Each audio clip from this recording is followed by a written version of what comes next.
Hello and welcome to the HAXTONKNITS channel. If you don't know me already, I'm Deanna. I'm a master knitter living in Okinawa, Japan. And this week, I'm going to continue my series on some of my favorite patterns. Last week, I did all of my favorite patterns that were popping up on Instagram.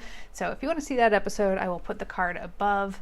But I thought this week would be more fun to kind of deep dive into my Ravelry favorites. So I've been on Ravelry for a really long time, and as a result, I have years and years and years of favorited patterns clicked away and saved. And I originally thought I would do this all as one single episode, but once I realized just how many patterns I have saved, I figured I would break it into segments. So this week we're doing all of my favorite pullovers from Ravelry.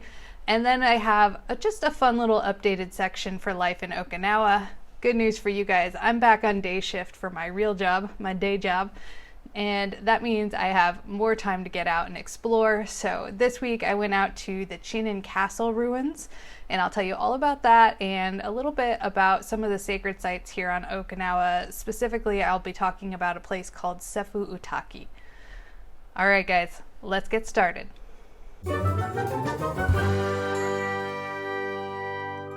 Something I have noticed in my particular style of knitting is I love to do really complicated patterns. I love to do challenging patterns. You know me, I like color work, I like cables, I like slip stitch, anything really that's kind of more challenging and more fun to knit. But in my real life, I don't actually tend to wear that much busy stuff, which is really funny. I'm wearing this like neon pink cardigan today.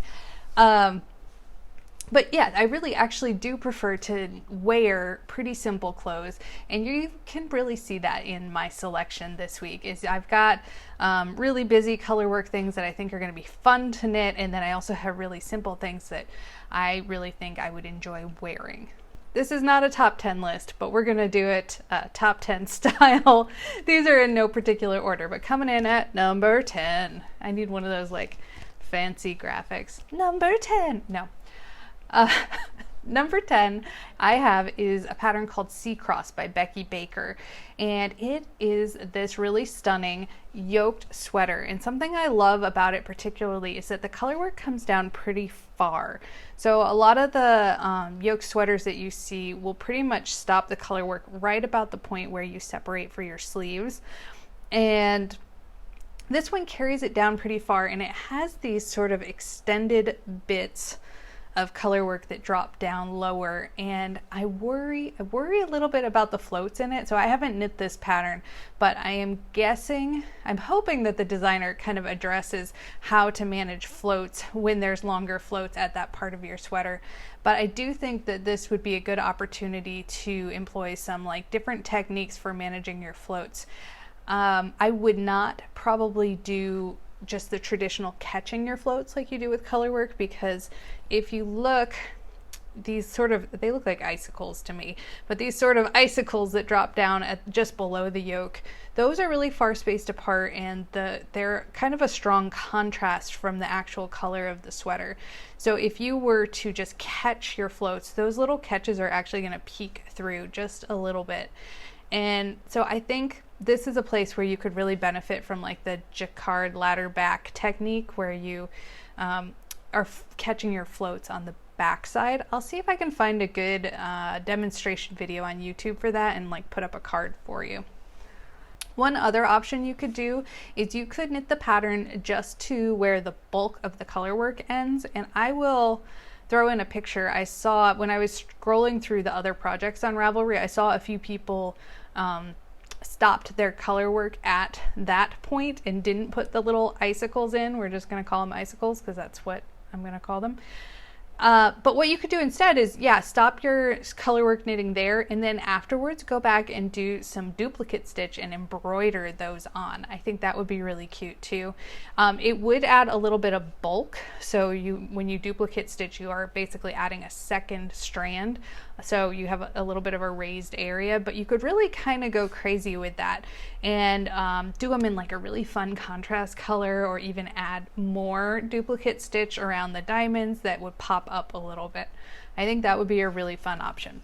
Number 9, this pattern is called Joe Batt's Arm. Have you seen this before? This is a really cool sweater. So the sweater is kind of all over, I think it's cables and not like faux cables, but I think it's cables with a little hint of lace. But the really stunning part about this pattern is the color work details. So it has a band of color work that goes all the way up the side, up the, what I would call like where a raglan sleeve increase would be, and then all the way around the collar. And I think this pattern is really stunning, but I really think I want to knit it as a tank top. So growing up, I remember having a shirt that was cut very similar to this and really liking the way it looked on me. And being a person that lives in a warm climate, a sort of fitted sweater like this would be a lot to wear. And I think that would be really fun, is to just go ahead and omit those sleeves completely and make it just a little bit of a tank top. Jo Batt's arm is a Jennifer Beale pattern, so definitely a known pattern. You can buy it on Ravelry. I've seen it featured on a couple of different YouTube channels before. Yeah, I really like this pattern a lot. So maybe, gosh, I keep thinking about casting this one on again and again and again, and then I never do it. So I should really just bite the bullet and cast it on already. The next three patterns I think will show off a little bit more of my simpler tastes in patterns. The first two, kind of more busy, color work, cables, interesting knitting, so things that are really going to keep you busy while you knit and keep your brain occupied. And that's something that I like when I'm knitting. But again, I like to wear a little bit simpler clothing than that. And so yes, the next three, number 8, 7, and 6, are kind of more on the simple side, more attuned to what I actually wear in my normal day-to-day life. This one is the Shifting Squares pullover, and it's by Marianne Benedetto. Oh, I bet I said that wrong. Benedetto. You guys can just tell me in the comments that I got that wrong. And what I love about this sweater, it's got very, very light cabling, very light, and it makes these kind of simple squares.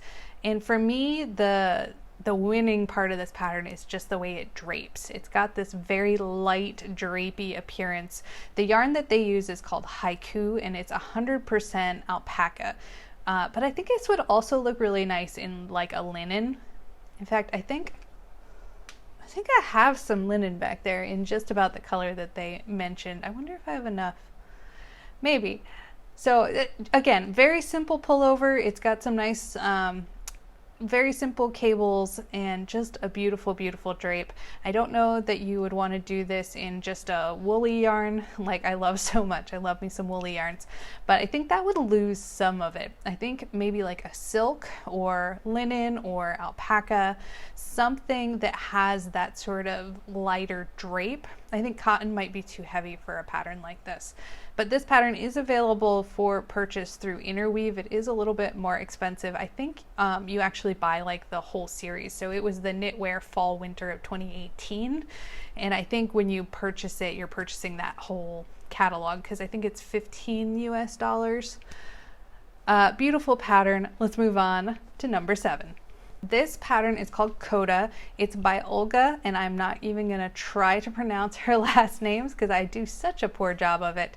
It was published in Brooklyn Tweed, so not a lesser known company. It's well known.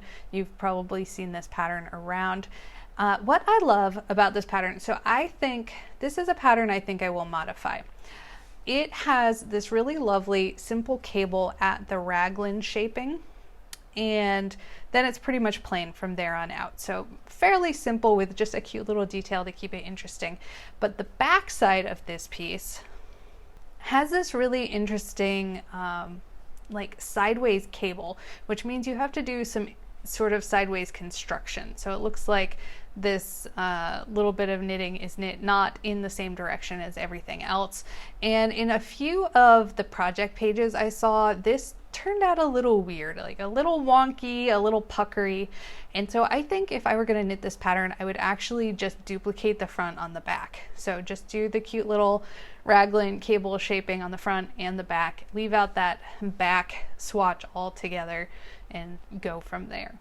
This pattern is available for purchase on Ravelry or through the Brooklyn Tweed website. All right, my number 6 pattern is Curvo by Sachiko Burgin.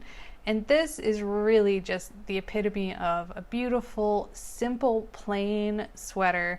It is actually knit sideways, so it will have a little bit more interest. It looks like you pick up here on the side seam or cast on and then knit across, which means you must have some sort of increasing or decreasing to create that rounded swoop at the bottom.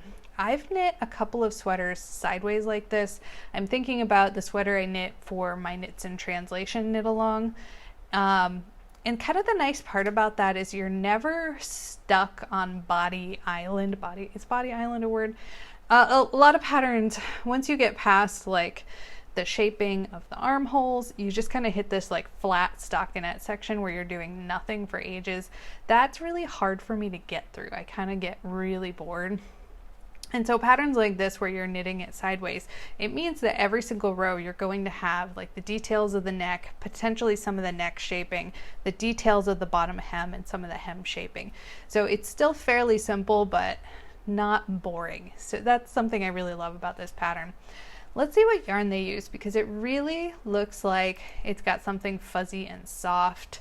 So the yarn is called Emil by Illimani yarn. Okay, so the yarn is an Aran weight yarn. It's by Illimani yarn, and it is, 56% silk, 40% alpaca, 4% wool. That is a beautiful combination because what that means is you've got that drape of the silk, you've got the halo of the alpaca, and then you've got the wool just to give it a little bit of memory so it doesn't just turn into a full like drape flop that stretches out.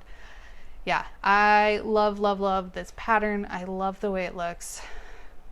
I'm going to be in trouble when winter comes because I feel like I'm going to be casting on all of the things. Number 5, we're right back into my love of knitting color work. This is Busy, Busy, Busy. This is a Kate Davies pattern. I think all of you are familiar with Kate Davies, but this is a very good example of her style of knitting. She tends to do all over color work. Oh gosh, there's so many of her patterns that are in my favorites that are just like head to toe all over color work. This one, it's kind of shaped like a poncho with sleeves, so it's a very, very oversized. I wonder how many inches of positive ease she asks for.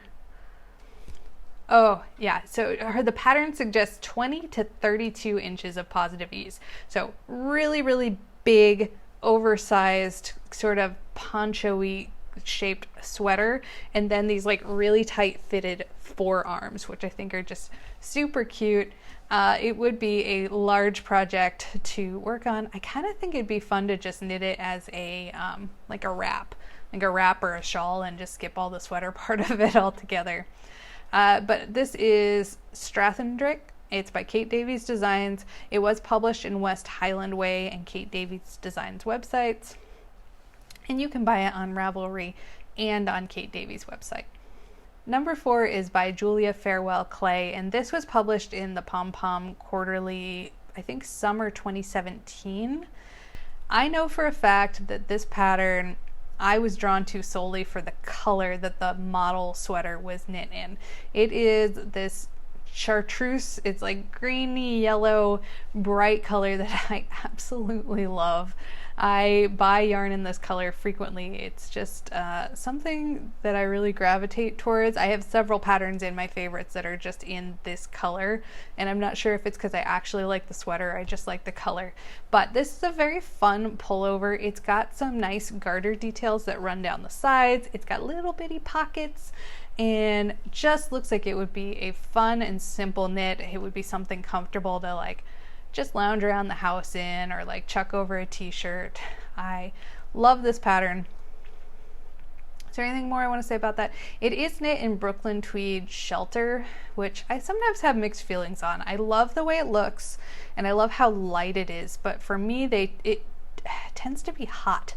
It's a woolen spun, so of course that makes sense. It's gonna be hot, but it's a little bit too hot for life here in Okinawa. So again, maybe a better choice for a winter climate. Coming in at number 3 is a sweater called Rosa. It was published in Perfectly Feminine Knits. Now, I think this is the only one I'm featuring today that you can't purchase through Ravelry. This one was published, Perfectly Feminine Knits, and there is a link on Ravelry to another outside shop called Bookshop where you can purchase the whole book. It's about $24. So that one's a little more expensive than the other ones I've featured today. But this is a pattern that I really love. It's an all-over cable pattern, which I find that a lot of times ends up looking really bulky and busy. But somehow the aesthetics and the spacing on this one doesn't have that effect. Like, the pattern looks like it fits very nicely. It's got a kind of a wider than average center panel. A lot of traditional cable sweaters, the center panel is about 1/3 of the front of the panel, and then they will have more cables running up the sides and potentially filler stitches to make up the difference between different sizes. So this one has a very large front cable pattern that I would say takes, like, I don't know, 75% of your front panel. And then the rest is like a ribbing. So it really pairs down on the bulk of the sweater. I also really like the neckline of it. So it is a little bit of a wider neckline, but then they also have a tall ribbing on it. And it gives it just this very kind of soft look that is very feminine and very pretty while still being simple and not too busy. This one I think would be really fun to knit and would kind of tick both the boxes for me, like the nice blend between interesting knitting and not too busy to wear. These last two are kind of fun. So number 2 and number 1 are some of my oldest favorites on Ravelry. Number 2 is really a little bit costumey, a little bit playful. It's called 3-in-1 by Alfa Knits. And it is a sweater that is designed to look like you're wearing 3 sweaters. So you actually knit like pretty much a regular sweater, but then at the bottom you pick up, so after you finish your first sweater and bind off, you pick up underneath with a contrast color and you knit a little bit more and bind off, and then you pick up with a different color and knit a little bit more and bind off. And they do the same thing for the sleeves, the bottom cuff, and this nice neckline. And it's just very fun. Again, kind of playful, a little bit costumey to me. But a really cute and interesting pattern that I think would be fun to knit and like a kind of a statement piece to work on. Number 1 is playing along the same theme as our last one. So Colors for a Cloudy Day by YellowCoasmo. It is available for sale on Ravelry, and it's kind of just a simpler version of number 2. You knit just a plain sweater all the way down to the bottom hem, but then the bottom hem has just a little bit of shaping to kind of make it look like it's pulled up a little bit, and then after you bind off you will pick up and do just this cute little hint of color work to give the illusion that you have a second sweater or shirt underneath the first one. And I think this one is really, really cute. I think it's a more wearable version on the same concept as number 2. All right, that is it for knitting this week. That's all my favorite patterns, what's on my needles. Let me kick you over to the Life in Okinawa section. Longtime viewers of my show will know that my real world job, my day job, I flip back and forth between day shift and night shift. And so when I'm working nights, I actually tend to produce a few more videos because I have free time by myself at night when the rest of the household is asleep. But during the daytime, I have more freedom to go out and explore Okinawa, and then I get to share with you more outings out and about in Okinawa. And I have finally switched back to day shift, so this week, true to form, I feel like I've been just go, go, go every single day. I've been out and exploring, and that's just because I have time. I wake up early in the morning and I have plenty of time to get things done. This week, I set out on a trip to explore a sacred site in Okinawa called Sefu Utaki. And the reason you're not seeing lots and lots of pictures right now is because it was closed, which makes me very sad. This is part of the coronavirus lockdown. A lot of attractions are closed. I didn't expect this site to be closed because it is a sacred site, a worship site, and it's an outdoor site. But it is very well known in Okinawa. Like if you Google a list of things you must visit, you will see this site pop up. So I think because it sort of gets a higher volume of tourists, they have shut that site down. There's a couple of sites lately that I haven't been able to get into because of that. And that makes sense. I'm not angry about it, but just to explain to you why you're not seeing pictures of what I set out to visit. But I do want to tell you about the site. So utaki is a word that means sacred site, and there are several utaki sites throughout Okinawa. This one, Sefu Utaki, means purified place of utaki. Okay, purified sacred place. And it's interesting because traditionally the Ryukyu emperors or kings would go on pilgrimage and they would actually pray at every single one of the utaki sites on the island. But this one doesn't let you in if you're a man, or at least didn't used to. Traditionally, only women were allowed in, which makes you wonder, how did the emperors get in? Well, they would dress as women. They would dress as women to come into the site and pray. So it is a beautiful outdoor natural site. It's sacred just in the... It's like paying homage to the way that God created the land. Like it's perfectly made. It's not been altered by us in any way to make it more beautiful. It's already beautiful. But part of the site that also makes it sacred is that it overlooks a place called Kudaka Island. So here in Okinawa, Kudaka Island is the island where God descended. So Kudaka Island is inhabited by Amamikyo, which is believed to be the god that created the Ryukyu Islands. So the entire island is a sacred site. There's a bunch of rules if you go to visit, like you can't go swimming in certain spots and you can't camp in certain spots and you're expected to be quiet in certain spots, or if you're a man you can't enter certain spots. And Sefu Utaki overlooks this island, which is only accessible by ferry. So it was a place that I wanted to go visit. Alas, I cannot, but eventually, if coronavirus restrictions lift, we'll go and check it out.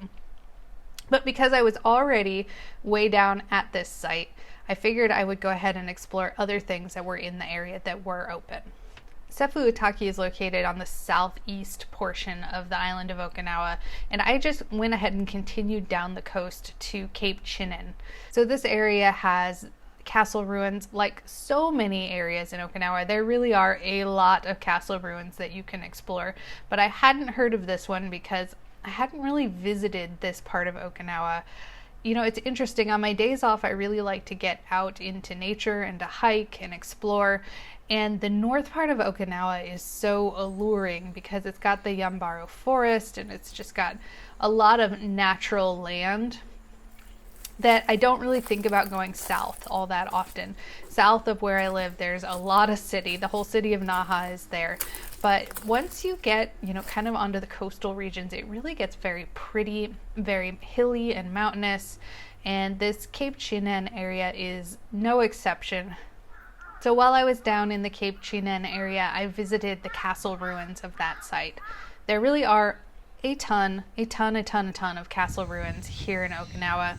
And this one I had never heard of or visited before, so I was excited to go to it. It's called Chinen Castle, and it's actually the second oldest castle that was built in Okinawa. So originally the Aji, or the ruler of a section of the Ryukyu Islands, lived there, and there is a lot of history about rice. Actually, I feel like this is the area where they really started growing rice, started setting up agriculture, like built waterways to create the rice fields and develop some of those farming techniques. And so as a result, you can walk through and see some of the original setup structures, as well as go visit the tomb site where Lord Chinen was buried.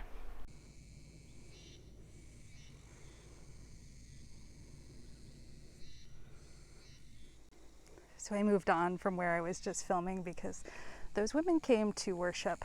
A lot of the old castle sites have also sacred sites. So many of the castles had designated sacred sites inside them. And so it's not uncommon for locals to come to this area to worship. Man, check out this view though. This is Cape Chinen.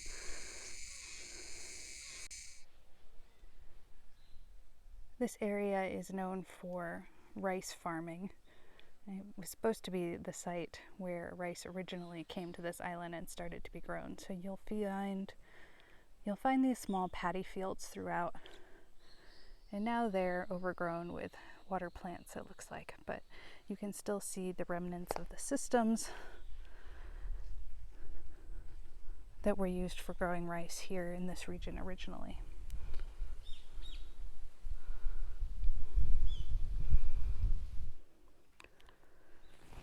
This is the path up to the tomb of Lord Chinen, and it is a little bit steep. You can see the path, right? Okay, let's see.